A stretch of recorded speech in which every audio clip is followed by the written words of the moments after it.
Hello students, नमस्कार। बहुत बहुत स्वागत है आप सभी का एमएलटी एजुकेशन पॉइंट पर। और आज की जो क्लास है वो होने जा रही है हमारी माइक्रोटोम्स। इससे पहले हम पढ़ चुके हैं सारे माइक्रोटोम्स के बारे में। बेसिक क्लास हमारी कंप्लीट हो गई है और उसी क्लास के अंदर हमने पैराफिन सेक्शन जो होता है उसके बारे में भी डिस्कस किया था, जो कि रोटेटरी माइक्रोटोम जब हमने पढ़ा था तो उसके अंदर आपका आया था पैराफिन सेक्शन। जो कि हम जब भी एम्बेडिंग मीडिया यूज़ करते हैं, अगर उसके अंदर आपने पैराफिन वैक्स का यूज़ किया है तो फिर हमें क्या करना पड़ता है, पैराफिन सेक्शन जो होता है वो कट करना पड़ता है रोटेटरी माइक्रोटोम की हेल्प से। फिर यहाँ आपका जो है वो है क्रायोस्टेट माइक्रोटोम, यानी कि फ्रोजन सेक्शन जो होता है। तो फ्रोजन सेक्शन की हेल्प से हम जो बनाते हैं, फ्रोजन सेक्शन को जो हम बनाते हैं, जो आपका फ्रोजन सेक्शन बनता है वो क्रायोस्टेट माइक्रोटोम जो होता है उसकी हेल्प से बनता है, या क्रायोस्टेट माइक्रोटोम का हम यूज़ करते हैं फ्रोजन सेक्शन बनाने के लिए।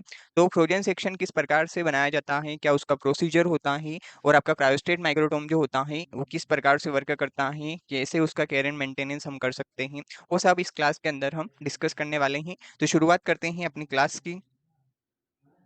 देखिए, सबसे पहले आपका आता है क्रायोस्टेट माइक्रोटोम। क्रायोस्टेट माइक्रोटोम जो है ये इस प्रकार से आपका इंस्ट्रूमेंट होता है, जो कि हिस्टोपैथोलॉजी लैब के अंदर इसका यूज किया जाता है। क्रायोस्टेट माइक्रोटोम जो होता है, देखिए क्रायोस्टेट इस वर्ड से क्लियर हो रहा है। क्रायोस्टेट का मतलब होता है, क्रायो मतलब कूल, और स्टेट का मतलब होता है फिक्स्ड। तो क्रायोस्टेट जो रहता है ये क्या होता है, आपका कूल होता है, ठंडा टेम्परेचर होता है। इसका टेम्परेचर मेंटेनेंस इसके अंदर हम आसानी से कर सकते हैं। तो क्रायो मतलब कूलिंग या कूल माइक्रोस्कोप, इसको कूल माइक्रोटोम हम इसको बोल सकते हैं। इसके अंदर क्या होता है, आपका फ्रीजर लगा हुआ होता है। फ्रीजर, फ्रीज जो होता है, फ्रीज क्या काम करता है, ठंडे करने का काम करता है, कोल्ड करने का काम करता है। तो आपका टिश्यू सेक्शन जो आता है उस टिश्यू सेक्शन को हम सबसे पहले यहाँ पे ये इस प्रकार से आपका कोल्ड चेम्बर जो होता है इसके अंदर रहता है। जो आपका माइक्रोटोम होता है क्रायोस्टेट माइक्रोटोम, इसके अंदर आपका कोल्ड चेम्बर रहता है, जिसको क्या काम करता है, टिश्यूज को कोल्ड करने का काम करता है। मतलब इसका जो टेम्परेचर होता है आपका -15 टू -30 डिग्री सेंटीग्रेड होता है। और माइनस डिग्री में है, मतलब ये काफी माइनस का टेम्परेचर है। और इसके इस टेम्परेचर के अंदर आसानी से कोई भी चीज़ जो होती है कोल्ड बन जाता है और आइस बन जाती है। जैसे हम इसके अंदर वाटर की ड्रॉप भी रखें तो वो आसानी से बर्फ बन जाएगा। इजीली वाटर जो होता है यहाँ जमना शुरू हो जाता है। तो कोल्ड टेम्परेचर होने की वजह से जैसे ही आप यहाँ टिश्यू प्लेस करेंगे तो टिश्यू जो होगा, टिश्यू के अंदर जैसे हम वाटर प्लेस करेंगे तो डायरेक्टली वो क्या हो जाएगा, सोलिडिफाई हो जाएगा। और यहाँ पे इस चेम्बर के अंदर, जैसे कि आपका जो कोल्ड चेम्बर होता है उसके अंदर आप लिक्विड CO2 का भी यूज़ कर सकते हैं। लिक्विड CO2, कार्बन डाइऑक्साइड का भी यूज़ कर सकते हैं, नाइट्रोजन का भी यूज़ कर सकते हैं। तो ये जो गैसेज़ होती है वो लिक्विड फॉर्म में हम यूज़ करते हैं, और जैसे ही ये लिक्विड फॉर्म में रहेगी तो ये आसानी से यहाँ क्या बन जाएगा, इसका आइस बन जाएगा, बर्फ बन जाएगा। और जो वाटर यूज़ कर सकते हैं आप, नॉर्मल वाटर जो होता है हमारा, उस वाटर का भी यहाँ पे यूज़ कर सकते हैं। ये सब क्या काम करेंगे, जैसे ही यहाँ पे आपका जो कोल्ड चेम्बर जो रहता है इसके अंदर क्या होता है, आपका कैबिनेट होता है, कोल्ड कैबिनेट जिसको हम बोलते हैं, या स्टोरेज, या फ्रीजिंग, फ्रीजिंग कैबिनेट बोला जाता है। फ्रीज करने का जो काम करता है, ऐसा चेम्बर माइक्रोटोम के अंदर प्रेजेंट होता है। इस क्रायोस्टेट माइक्रोटोम के अंदर ये आपका जो क्रायोस्टेट माइक्रोटोम है ये इसका कोल्ड चेम्बर है। और इस चेम्बर के अंदर काफी ठंडा टेम्परेचर जो होता है आपका रहता है, काफी कोल्ड ये रहता है। और यहाँ पे आप जैसे ही वाटर को रखोगे या वाटर की ड्रॉप ऐड करोगे इसके अंदर तो वो आसानी से जम जाएगा, और वो क्या बन जाएगा, आइस बन जाएगा, बर्फ जम जाएगा। और जैसे ही आप वाटर का यूज करते हैं वैसे ही आपका यहाँ पे लिक्विड कार्बन डाइऑक्साइड का भी यूज होता है, जो कि लिक्विड फॉर्म में होती है। कार्बन डाइऑक्साइड गैस जो रहती है उसका भी हम यहाँ यूज कर सकते हैं। नाइट्रोजन जो होती है उसका भी यूज किया जाता है, लिक्विड नाइट्रोजन का यूज किया जाता है। और ये सब क्या काम करते हैं, ये सब एज ए एम्बेडिंग का काम करते हैं। ये एम्बेडिंग करने का काम करते हैं, और इन्हीं को अपन यहाँ पे एम्बेडिंग एजेंट भी बोलते हैं। जैसे ही वहाँ पे आपका जो पैराफिन सेक्शन आया था तो वहाँ पे हमने पैराफिन वेक्स का यूज किया था, और हमारे LVN लो विस्कोसिटी नाइट्रोसेल्यूलोज का यूज किया था, हमने सेलोडिन का यूज किया था, ताकि हमारे टिश्यूज जो है अच्छी तरीके से हार्ड हो जाए, सोलिडिफाइड टिश्यूज हो जाए, उसके ब्लॉक बन जाएं, और फिर हम उसका आसानी से सेक्शन कटिंग कर पाएं।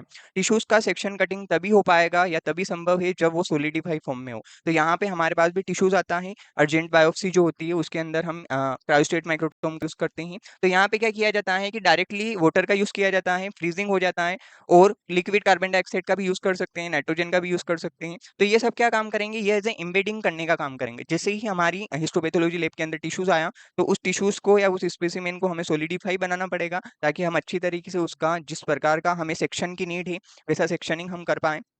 तो इसके अंदर हम क्या करते हैं, इन सब का यूज किया जाता है। आपका यहाँ पे एक चक यूज किया जाएगा, चक या मेटल चक जिसको हम बोलते हैं।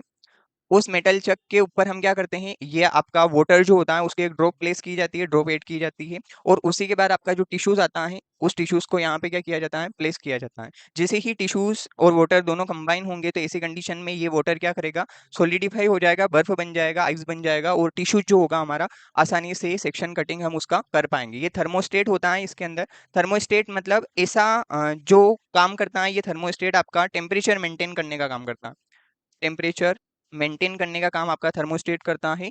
आपका जो नीफ होता है, यहाँ पे नीफ जो हम यूज करते हैं, नीफ और ब्लॉक जो रहते हैं, टिश्यू का जो ब्लॉक बनता है उसका भी टेम्परेचर मेंटेन करने का काम करता है ये थर्मोस्टेट। और नीफ जो रहती है हमारी, जो सेक्शन कटिंग हम करते हैं, तो नीफ के अंदर भी ये नीफ का भी टेम्परेचर मेंटेनेंस करने का काम आपका थर्मोस्टेट करता है, ताकि हमारा अच्छी तरीके से सेक्शन कटिंग करते टाइम हमें किसी प्रकार का कोई एरर्स ना हो, कोई भी समस्या नहीं होनी चाहिए जब भी हम सेक्शन का कटिंग करते हैं तब। इसके साथ ही ये भी आपका जो रहता है, रोटरी माइक्रोटोम जो रहता है उसके अंदर आपकी व्हील यूज होती है, हैंडल यूज होता है। वैसे ही आपका यहाँ पे भी क्या होता है, ऑपरेटिंग हैंडल होता है। ये क्रायोस्टेट माइक्रोटोम जो होता है इसके अंदर भी आप हैंडल जो होता है उसकी हेल्प से रोटेट करते हैं हैंडल को। जैसे आप रोटेट करेंगे वैसा आपका सेक्शन जो होता है इजीली कटना शुरू हो जाता है। तो यहाँ पे भी आपका ऑपरेटिंग हैंडल होता है। ये ऑपरेटिंग हैंडल जो होता है एक्सटर्नल होता है। आपका कोल्ड चेम्बर जो होता है इंटरनली होता है, इसके ऊपर डिजिटल डिस्प्ले होती है, और ये ट्रांसपेरेंट लीड होती है। इस ट्रांसपेरेंट लीड की हेल्प से हम क्या करते हैं, इजीली हम देख सकते हैं कि भाई हमारा सही तरीके से कटअप हो रहा है या नहीं हो रहा है।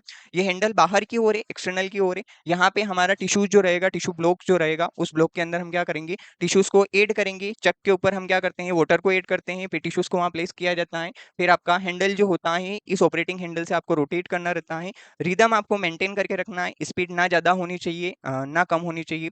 वैसे ही आपका ये क्रायोस्टेट माइक्रोटोम जो होता है इस प्रकार से दिखाई देता है। ये इसका जो नॉर्मल एनाटॉमिकल स्ट्रक्चर्स होता है रोटरी माइक्रोटोम का।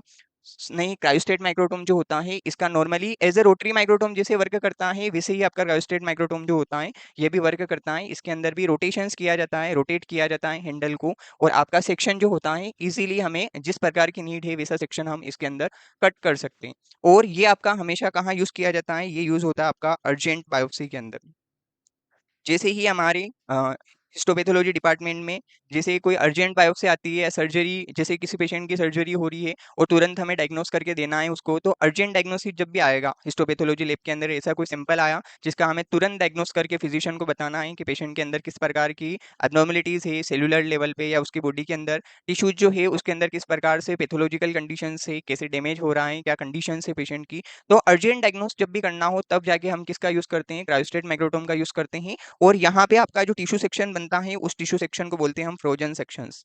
फ्रोजन सेक्शन मतलब इजीली टिश्यूज की क्या होगी, यहाँ पे फ्रीजिंग होगा, फ्रीजिंग चेंबर होता है, टिश्यूज जो रहेगा वो आसानी से आपका सोलिडिफाई हो जाएगा। किसकी वजह से, क्योंकि आप यहाँ वाटर का यूज करते हैं, लिक्विड CO2 या नाइट्रोजन का हम यूज करते हैं, या एज ए एम्बेडिंग एजेंट यहाँ पे काम करते हैं। और यहाँ पे क्या किया जाएगा, तुरंत आपका टिश्यू जो होगा हार्ड हो जाएगा और फिर हम उसका आसानी से सेक्शन कटिंग कर पाएंगे।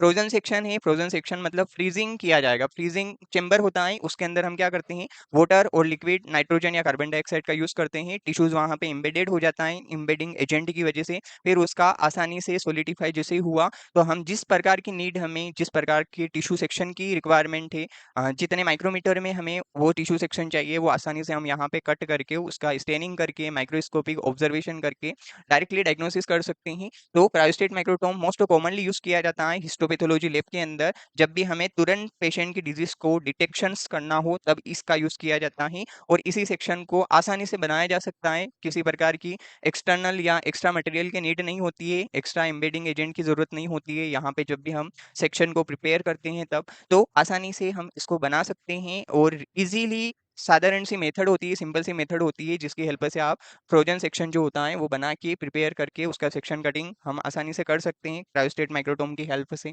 देखिए ये इसके इंटरनल कंपोनेंट होते हैं, इंटरनल पार्ट्स होते हैं क्रायोस्टेट माइक्रोटोम के। ये इस प्रकार से आपका क्रायोस्टेट माइक्रोटोम दिखाई देता है। ये ये क्रायोस्टेट माइक्रोटोम जो होता है ये इसका एक्सटर्नल बॉडी है, एक्सटर्नल एनाटॉमिकल फॉर्म है इसका। इसके अंदर क्या किया जाता है, ये आपका रोटरी हैंडल्स होता है, यहाँ से हम क्या करते हैं, रोटेट करते हैं। रिदम आपका मेंटेन होना चाहिए, रिदम रोटेशन स्पीड जो है, रोटेट करने की, हैंडल को रोटेट करने की स्पीड आपकी फिक्स्ड होनी चाहिए, ना ज़्यादा स्पीड बढ़नी चाहिए, ना स्पीड कम होनी चाहिए, ताकि आपका टिश्यू सेक्शन जो है सही तरीके से आ पाए, हम अच्छी तरीके से उसको सेक्शन जो रहे उसका हम इजीली स्लाइड के ऊपर ऑब्जर्वेशन कर पाएँ, ऐसा सेक्शन हमें यहाँ कट करना है। फिर ये आपका यहाँ पे जो होता है डिजिटल डिस्प्ले होती है यहाँ पे, ये आपको जो दिख रही है ये आपकी डिजिटल डिस्प्ले है। इस डिजिटल डिस्प्ले के अंदर हम क्या करते हैं, यहाँ पे आपके स्विच होते हैं, यहाँ पे एक पावर स्विच होता है। इस माइक्रोटोम के अंदर यहाँ पे क्या होता है, यहाँ पे आपका पावर स्विच होता है, पावर स्विच। और यहाँ आपका होता है कूलिंग स्विच, कूलिंग स्विच की कूलिंग टेम्परेचर हमें कितना रखना है। यहाँ पे जो स्विच होते हैं वो प्लस माइनस के स्विच होते हैं ऐसे, अगर आपको टेम्परेचर ज़्यादा माइनस में करना है तो भी आप माइनस स्विच को आगे प्रेस करके इजीली हम माइनस में कर सकते हैं टेम्परेचर को, प्लस करना है टेम्परेचर बढ़ाना है तो भी हम यहाँ पे सेट कर सकते हैं।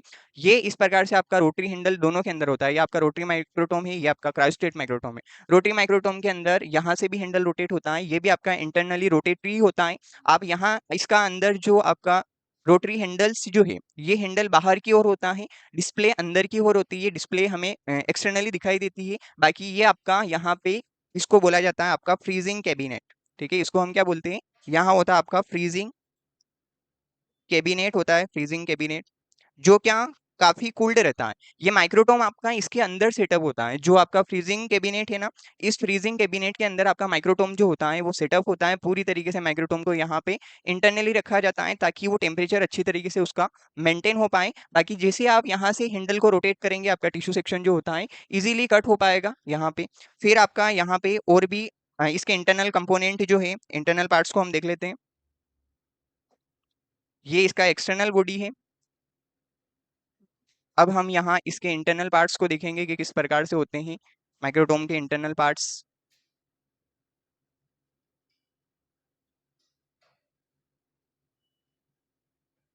ये इस प्रकार से इसकी इंटरनल बॉडी होती है।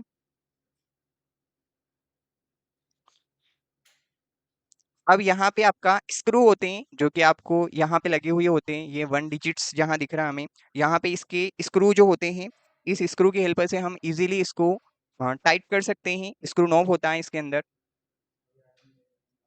ये आपकी स्क्रू यहाँ लगे हुए होते हैं स्क्रू। उसके बाद फोल्ड ब्लॉक ब्लॉकर होता है जो कि आपकी टिश्यू ब्लॉक जो होता है इसी को बोला जाता है आपका चक, जिसको चक हम बोलते हैं। ये चक जो होता है नॉर्मली अपन बाहर निकाल के रखते हैं, फिर यहाँ इस चक के ऊपर जैसे ही ये आपका चक है, यहाँ पे हम वाटर की ड्रॉप प्लेस करेंगे और फिर आपका जो टिश्यूज रहेगा, टिश्यूज जो इस प्रकार से आपका टिश्यू कैसेट्स के अंदर जो आया है उस टिश्यूज को यहाँ इस कैसेट से बाहर निकाल के हमें इस चक के ऊपर रखना है, वाटर की ड्रॉप हमें ऐड करना है। और या तो आप लिक्विड नाइट्रोजन का भी यूज कर सकते हैं, कार्बन डाइऑक्साइड का भी यूज कर सकते हैं लिक्विड CO2 का एम्बेडिंग के लिए। तो चक के ऊपर हम क्या करते हैं, वाटर की ड्रॉप ऐड करते हैं, टिश्यूज को ऐड किया जाता है ताकि टिश्यूज जो है आपका एम्बेडेड हो जाए, मतलब सोलिडिफाई हो जाए, हार्ड हो जाए।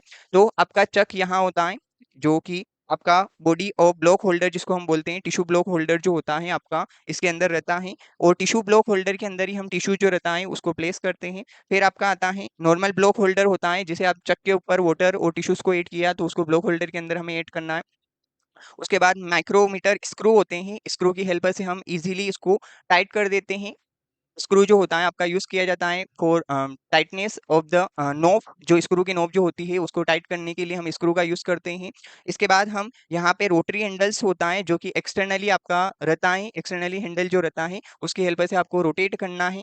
इसके बाद निप जो होती है, ये इस प्रकार की निप, निप को हम रखते हैं जब भी हम सेक्शन कटिंग करना होता है टिश्यूज का, तो निप की हेल्प से ही आपका टिश्यू सेक्शन जो होता है कट होता है। तो निप को यहाँ पे डिस्पोजेबल निप का भी हम यूज कर सकते हैं, या फिर आप नॉर्मली निब का यूज कर रहे हैं तो आपकी निब जो है पूरी तरीके से क्लीन होनी चाहिए, स्टेरिलाइज्ड होनी चाहिए, ताकि हमें टिश्यू सेक्शन के अंदर किसी प्रकार का कंटामिनेशन ना हो, किसी प्रकार की एरर्स नहीं होनी चाहिए। तो ये निब जो होती है ये कटिंग करने के लिए यूज होती है, टिश्यू सेक्शन को काटने का काम करती है आपकी निब।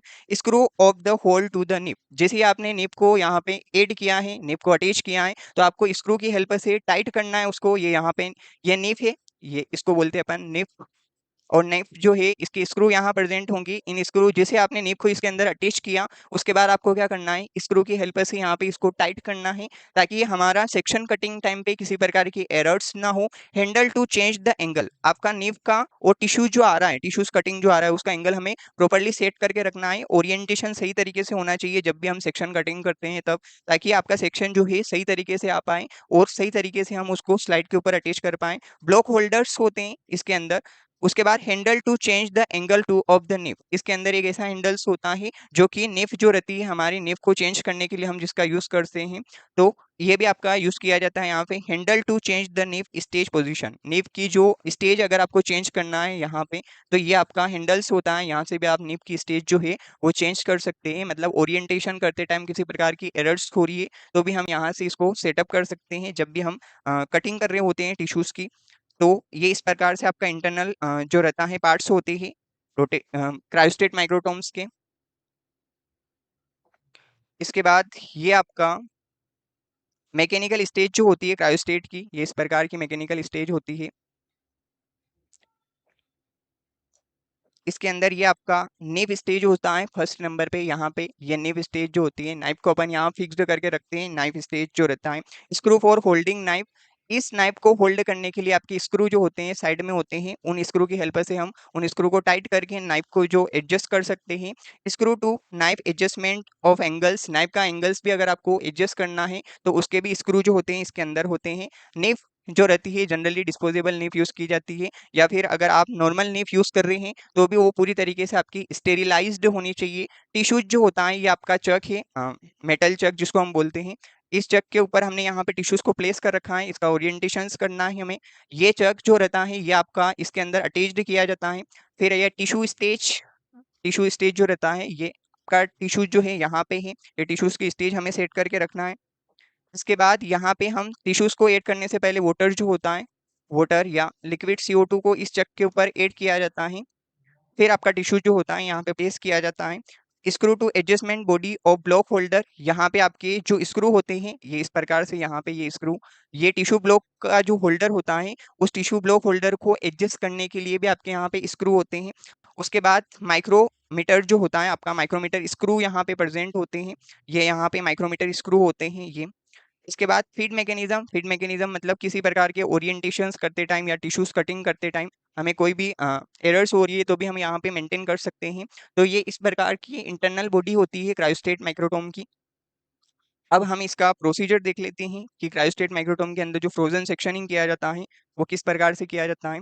सबसे पहले हमें, जैसे ही आपका अर्जेंट स्पेसिमेन आया है, अर्जेंट बायोप्सी जो आई है, उसको प्रॉपरली उसका ग्रोस एग्जामिनेशंस करना है। और जैसे ही आपका ग्रोथ एग्जामिनेशन कंप्लीट हो जाता है उसके बाद हमें उस टिश्यूज को डायरेक्टली उसका फ्रीजिंग करना है।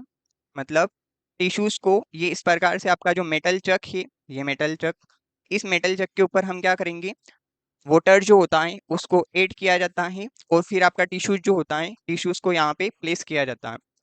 ये आपका टिश्यूज है और ये मेटल चक है, इसके ऊपर हमने वाटर को ऐड किया। यहाँ पे आप लिक्विड भी यूज करते हैं, CO2 या नाइट्रोजन का भी हम यूज कर सकते हैं। जैसे आपने मेटल चक के ऊपर वाटर और टिश्यूज को प्लेस किया, उसके बाद इस टिश्यूज को हमें क्या करना पड़ता है, यहाँ पे आगे जाके आपका जो मेटल चक होता है, मेटल चक को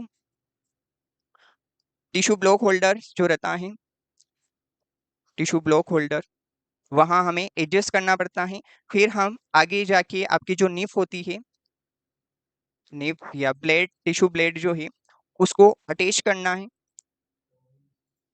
जैसे आपकी टिश्यू ब्लेड अटैच्ड हो जाती है तो फिर हमें यहाँ पे आपका जो डिजिटल डिस्प्ले होता है, डिजिटल डिस्प्ले के अंदर हम क्या करते हैं, सबसे पहले आपका जो हैंडल होता है, रोटरी हैंडल, रोटरी हैंडल जो है उसको अनलॉक करना पड़ता है। जनरली आपका रोटरी हैंडल जो होता है लॉक रहता है क्रायोस्टेट माइक्रोटोम के अंदर, और रोटरी हैंडल को अनलॉक करते हैं जब भी हमें सेक्शन कटिंग करना हो तब। तो सबसे पहले हम रोटरी हैंडल को अनलॉक करेंगे, उसके बाद आपकी जो डिजिटल डिस्प्ले होती है, डिजिटल डिस्प्ले जो है उस डिस्प्ले के अंदर हमें क्या करना है, यहाँ पे आपका जो साइज है कटिंग साइज, उस कटिंग साइज को यहाँ पे सेट करना है कि टिश्यू सेक्शन हमें किस साइज में चाहिए। जनरली आपका यहाँ पे 5 to 10 माइक्रोमीटर वाला साइज के अंदर टिश्यूज की हमें नीड होती है जब भी हम फ्रीजिंग माइक्रोटोम के अंदर सेक्शन कटिंग करते हैं, या फ्रोजन सेक्शन की जब हमें नीड होती है तो 5 to 10 माइक्रोमीटर के साइज में हम उस सेक्शन को हम कट करते हैं। तो डिजिटल डिस्प्ले जो रहेगा, उस डिस्प्ले के अंदर आप साइज को सेट करते हैं। यहाँ पे आपका जो टेम्परेचर होता है, जैसे आप टिश्यूज ब्लॉक को ऐड करते हैं उससे पहले हमें क्या करना पड़ता है, टेम्परेचर जो होता है यहाँ एडजस्ट करना पड़ता है। जनरली टेम्परेचर आपका -25 to -35 डिग्री सेंटीग्रेड पे हम सेट करते हैं। माइनस में टेम्परेचर है, और माइनस में टेम्परेचर होगा मतलब इजीली यहाँ पे आपका टिश्यू जो होगा सोलिडिफाई हो जाएगा। जैसे आप यहाँ पे लिक्विड नाइट्रोजन या लिक्विड कार्बन डाइऑक्साइड का यूज करेंगे, या फिर जनरली आप वाटर का भी यूज करेंगे, नॉर्मल वाटर का, तो भी वो इजीली आइस बन जाएगा, बर्फ बन जाएगा, और आपका टिश्यू ब्लॉक जो होगा पूरी तरीके से हार्ड हो जाएगा। फिर हमें जैसे ही आपका टिश्यू ब्लॉक हार्ड हो गया तो आपको सेक्शन जो है, टिश्यू कटिंग सेक्शन की साइज यहाँ पे सेट करना है। 5 to 10 माइक्रोमीटर हम जनरली सेट करते हैं। जैसे आपका टिश्यू साइज सेट हुआ तो फिर हम क्या करेंगे, यहाँ पे ब्लेड जो होती है, ब्लेड या निप, उसको प्लेस करते हैं, निप को अटैच किया जाता है। जैसे ही आपकी निप अटैच्ड हुई तो उसके बाद हम क्या करेंगे, रिदम जो है आपका रोटरी हैंडल जो है उसका रिदम हमें मेंटेन करके रखना है। रिदम को हमें मेंटेन करके रखना है ताकि आपका जो रोटेशन है वो सही तरीके से हो। रोटेशन स्पीड ना ज़्यादा बढ़ानी है ना कम करना है। तो रोटेशन स्पीड या रोटरी स्पीड जिसको हम बोलते हैं, हैंडल को रोटेशन करने की या रोटेट करने की स्पीड आपकी नॉर्मल होनी चाहिए, और वो बैलेंस होनी चाहिए। स्पीड कम ज़्यादा नहीं होनी चाहिए, अदरवाइज आपका टिश्यू सेक्शन जो है सही तरीके से नहीं आ पाएगा। और जैसे ही हम यहाँ पे रोटेशंस करते हैं, हैंडल को रोटेट करते हैं, तो उसके बाद आपका टिश्यू जो होता है एक स्पेसिफिक साइज के अंदर कट होना शुरू हो जाता है। मतलब 5 माइक्रोमीटर की नीड है तो 5 माइक्रोमीटर के साइज में हमारा टिश्यू सेक्शन जो होगा वो कट होना शुरू हो जाएगा। और टिश्यू सेक्शन को यहाँ पे आपकी एक प्लेट यूज की जाती है, और वो प्लेट क्या की जाती है यहाँ पे, जैसे ही आपका टिश्यू सेक्शन कट हुआ तो फिर हम क्या करेंगे, इस प्लेट की हेल्प से आपके टिश्यू सेक्शन जो होता है कर्ली नहीं हो पाता है। कर्ली मतलब ड्राइनेस नहीं आती है। तो टिश्यू सेक्शन ड्राई ना हो उसके लिए हम यहाँ पे एक प्लेट का यूज करेंगे। उसके बाद यहाँ पे जैसे आपका टिश्यू सेक्शन कट हो जाता है तो स्लाइड को अटैच किया जाता है, और स्लाइड के ऊपर आपका टिश्यू सेक्शन जो होता है इजीली आ जाता है। तो जैसे आपका टिश्यू सेक्शन इजीली यहाँ पे कट होके स्लाइड के ऊपर हम उसको ऐड कर देते हैं, यानी कि अटैच कर देते हैं। जैसे आपका टिश्यू सेक्शन स्लाइड के ऊपर अटैच हुआ तो उसके बाद आप उस टिश्यू सेक्शन का यहाँ पे ड्राई किया जाता है, एयर ड्राई किया जाता है, या फिर आप हॉट एयर ओवन के अंदर भी उस स्लाइड को रख सकते हैं, टिश्यू सेक्शन आपका ड्राई हो इसके लिए।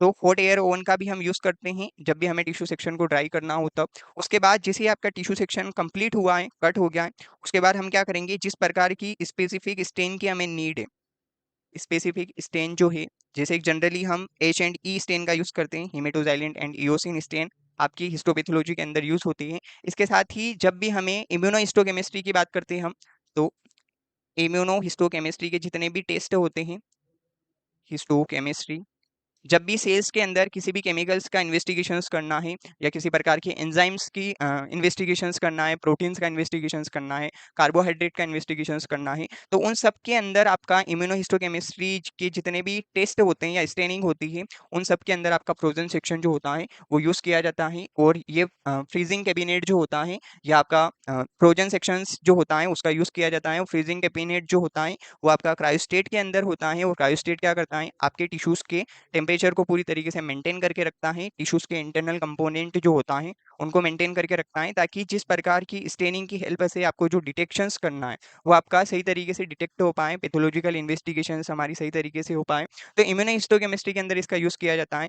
जब भी हमें लिपिड को आइडेंटिफिकेशंस करना हो, कार्बोहाइड्रेट का इन्वेस्टिगेशंस करना हो, तब भी आपका फ्रोजन सेक्शन जो होता है वहाँ पे यूज होता है। तो फ्रोजन सेक्शन इम्यूनोहिस्टोकेमिस्ट्री के अंदर मोस्ट कॉमनली यूज होता है। इसके साथ ही किसी प्रकार के एंजाइम का डिटेक्शंस करना है तो भी हम इसकी हेल्प से डिटेक्ट कर पाते हैं। तो फ्रोजन सेक्शन के अंदर जिस प्रकार का आपका डिटेक्शंस करना है वैसी स्टेनिंग आप यहाँ पे यूज कर सकते हैं। और अगर आपको नॉर्मली डिटेक्शंस करना है तो फिर हम क्या करते हैं, रूटीन डिटेक्शंस या रूटीन डायग्नोसिस के अंदर हेमेटोजाइलिन एंड इयोसिन स्टेन जो होती है उसका यूज किया जाता है। ये इस प्रकार से इसकी पूरी प्रोसेसिंग होती है। अब हम देखते हैं कि इसके अंदर केयर एंड मेंटेनेंस जो होता है आपका, वो किस प्रकार से हमें करना रहता है आपके क्रायोस्टेट माइक्रोटोम का।